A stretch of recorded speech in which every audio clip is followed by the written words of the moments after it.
નમસ્કાર વિદ્યાર્થી મિત્રો, ધોરણ 12 ગુજરાતી પ્રથમ કાવ્ય અખિલ બ્રહ્માંડમાં જેના રચયિતા છે નરસિંહ મહેતા. નરસિંહ મહેતાથી આપ સૌ પરિચિત છો. આ પૂર્વેના ધોરણમાં પણ તમે નરસિંહ મહેતાના પદનો અભ્યાસ કર્યો છે. નરસિંહ મહેતાના પ્રભાતિયા જાગને જાદવા જળ કમળ છાંડી જાને વાલા આજે પણ આ પ્રભાતિયા ઘરે ઘરે ગવાય છે અને સંભળાય પણ છે. અખિલ બ્રહ્માંડ કાવ્યમાં નરસિંહ મહેતાએ સમગ્ર જગતમાં ઈશ્વરનું સ્વરૂપ, ઈશ્વરની રચના, ઈશ્વર કઈ રીતે આ સૃષ્ટિમાં રહેલો છે તેની સામાન્ય ઉદાહરણો દ્વારા કોઈ પણ સામાન્ય વ્યક્તિ આ બાબતને સમજી જાય એવા સરળ શબ્દોમાં આ વાતને સમજાવે છે. નરસિંહ મહેતા કહે છે કે જેમ સુવર્ણ એક છે, માટી એક છે, લોખંડ, લાકડું આ મૂળ તત્વ છે. આમાંથી અલગ અલગ વસ્તુ તૈયાર થાય અને અલગ અલગ નામ આપવામાં આવે. ફોર એક્ઝામ્પલ, સોનાની લગડી હોય એમાંથી વિવિધ આભૂષણો બને. ગળાનો હાર, બ્રેસલેટ, કાનના કુંડળ, બેનોને વિશેષ ખ્યાલ હોય. અલગ અલગ કેટલાય ઘરેણા બને. આ ઘરેણાનું નામ માત્ર અલગ છે. આ ઘરેણું કદાચ તૂટી જાય, આભૂષણ તૂટી જાય, પણ એમાં રહેલું મૂળ તત્વ એટલે કે સોનું, ગોલ્ડ ક્યારેય ખતમ થતું નથી. એવી જ રીતે ઈશ્વરે આ સૃષ્ટિની રચના કરી. ઈશ્વરને એમ થયું લાવ હું એકલો છું તો હું અનેક ગણો થાવ. આવા એક વિચારના કારણે તેમણે પોતાનામાંથી સમગ્ર સર્જન કર્યું. એટલે દરેક સર્જક ઈશ્વર ન માની લેવો. જેમ કે આપણે મકાન બનાવીએ અથવા મિસ્ત્રી હોય ફર્નિચર બનાવે તો એ સર્જન કરે છે તો ઈશ્વર છે? ના, આ ભૂલ ભરેલી માન્યતા છે. અગાઉ વાત કરી એમ દરેક સર્જક ઈશ્વર નથી. ઈશ્વરે જે કંઈ સર્જન કર્યું એ પોતાનામાંથી કર્યું છે. સૂર્ય, ચંદ્ર, આકાશ, પૃથ્વી, પાણી, પર્વતો, જળ, સરોવર, સમુદ્ર, નાના મોટા જીવ પોતાનામાંથી ઉત્પન્ન કર્યા છે. કદાચ સૃષ્ટિ ખતમ થશે, ઈશ્વર ખતમ નહીં થાય એનું તો પ્રમાણ રહેવાનું જ છે. આ ઈશ્વરની ઓળખ નરસિંહ મહેતાએ સામાન્ય ઉદાહરણો દ્વારા મને અને તમને સમગ્ર માનવ જગતને ઈશ્વર વિશેની માહિતી આ અખિલ બ્રહ્માંડ પદમાં આપેલી છે. શીર્ષકમાં જ આખું કાવ્ય સમાયેલું છે. અખિલ, સમગ્ર, ઓલ, સમગ્ર બ્રહ્માંડમાં ઈશ્વર કઈ રીતે રહેલો છે. નરસિંહ મહેતા લખે છે કે હે ઈશ્વર, સમગ્ર જગતમાં તું રહેલો છે. તું ભલે અલગ અલગ રૂપે દેખાય છે, પણ નાના મોટા જીવોમાં આત્મા રૂપે, તત્વમાં તેજ રૂપે અને શૂન્યમાં એટલે કે આપણા ગ્રંથોમાં શબ્દ રૂપે રહેલો છે. આ મૂળ સમજ, મૂળ વાત. પવન પણ તું છે. ભૂધરા આવો શબ્દ છે. પૃથ્વી પણ તું છે. અને તું જ આકાશમાં વૃક્ષ રૂપે ખીલી રહ્યો છે. સમગ્ર આકાશની વાત છે. આમ અનેક પ્રકારના પ્રકૃતિના વિવિધ રસ માણવા માટે ઈશ્વરે પણ માનવ સ્વરૂપે માતાનો પ્રેમ મેળવવા માનવ રૂપે આ સૃષ્ટિ પર જન્મ લીધો છે.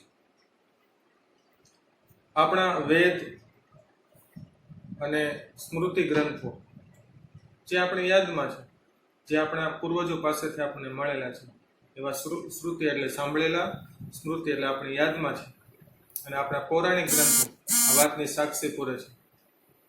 ઈશ્વરે જ્યારે જ્યારે જરૂર પડી છે, જ્યારે જ્યારે ધર્મ સામે અધર્મ વિધું છે, જ્યારે પોઝિટિવિટી સામે નેગેટિવિટી ઊભી થઈ છે, ત્યારે આનો ખતમ કરવા માટે, અધર્મો પર ધર્મની સ્થાપના કરવા માટે ઈશ્વરે વખતો વખત અલગ અલગ સ્વરૂપે જન્મ લીધો છે.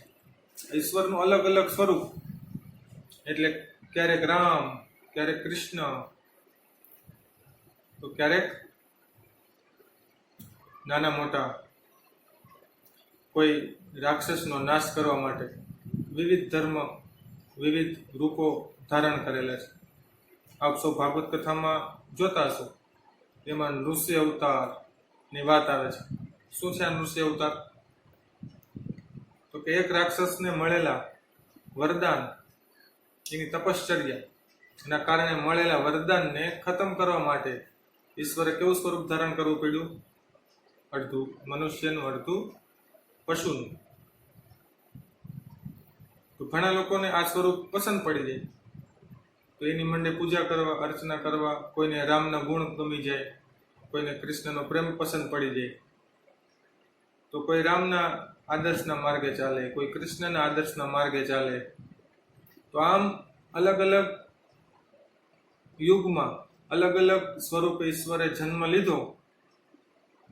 આ રીતે ધર્મમાં અનેક સંપ્રદાયની સ્થાપના થઈ. પણ ફક્ત એક વિચાર તમે કરો કે ઈશ્વર અલગ અલગ યુગમાં અલગ અલગ સ્વરૂપે અલગ અલગ દાનવોને મળેલા જે આશીર્વાદ છે, એમને મળેલા જે વરદાન છે, એનો ખતમ કરી, એનો નાશ કરવા માટે અલગ અલગ રૂપ ધારણ કરવા પડ્યા છે. એની વાત આપણા ગ્રંથોમાં કરેલી છે. તો જેને જે સ્વરૂપ પસંદ પડ્યું એની મીંડા પૂજા અર્ચના કરવા, આ રીતે ધર્મ અને સંપ્રદાયની સ્થાપના થઈ. પણ એક વખત વિચારો તો દરેક સંપ્રદાયનું મૂળ ધર્મમાં જોડાયેલું છે, એટલે કે ઈશ્વર એક છે, એના રૂપ અલગ છે. આ ધર્મમાં રહેલી મૂળ વાતને સમજાવવા માટે ઈશ્વરે અખિલ બ્રહ્માંડમાં આ શીર્ષકથી આ પદની રચના કરી છે. સામાન્ય માણસ પણ ઈશ્વરનું આ સૃષ્ટિમાં કઈ રીતે રહેલા છે આ વાત સરળતાથી સમજી શકે, ખૂબ એવા સાદા શબ્દોમાં ઈશ્વરની માહિતી આપેલી છે. મેં પૂર્વે વાત કરી એમ ઈશ્વરને સમજવામાં લોકોએ જે ગરબડ કરી છે, આ વાતથી તમે વાકેફ થાવ, અને ઈશ્વર એક જ છે, એના સ્વરૂપ અલગ છે, આ વાતથી પણ તમે પરિચિત થાવ. અને છેલ્લે અંતમાં નરસિંહ મહેતા કહે છે કે ઈશ્વરને પામવા માટે તમારી ધન સંપત્તિ કે આ સમગ્ર જગતમાં રહેલી મોહમાયા આ કામની નથી. ભલે આપણું જીવન નિર્વાહ માટે જરૂરી છે, પણ ઈશ્વરને પામવા માટે આ કોઈ વસ્તુ મહત્વની નથી. ઈશ્વરને જો પામવો હોય તો નરસિંહ મહેતા છેલ્લી પંક્તિમાં કહે છે ઈશ્વરને પામવા માટે ફક્ત જરૂર છે તમારી શુદ્ધ, પવિત્ર અને નિખાલસ ભક્તિને. કોઈ પણ વસ્તુ અર્પણ કર્યા વગર તમે ફક્ત ઈશ્વરનું સાચા હૃદયથી, પવિત્ર મનથી એનું સ્મરણ કરો, જેમ નરસૈયાના કામ ઈશ્વરે કર્યા છે, એમ આ કળિયુગમાં પણ ઈશ્વર ફક્ત સ્મરણ કરવાથી પ્રાપ્ત થશે. એવી વાત નરસિંહ મહેતાએ અખિલ બ્રહ્માંડમાં અલગ અલગ ઉદાહરણો દ્વારા પણ મૂળ ઈશ્વરની વાતને સમજાવી છે. આ પૂર્વે આ કાવ્યની ખૂબ જ વિસ્તારપૂર્વક આપણે વાત કરેલી છે. તેમ છતાં એક રિવિઝનના ભાગરૂપે આપને આ COVID-19 સામે જ્યારે સમગ્ર વિશ્વ ઝઝૂમી રહ્યું છે ત્યારે ઘરે બેઠા તમે આ વિડીયોનો ઉપયોગ કરી અને એક રિવિઝન સ્વરૂપે આવનારા વર્ષ માટે એક સારું પરિણામ તમે મેળવી શકો એના માટેનો એક સ્તુત્ય પ્રયાસ છે.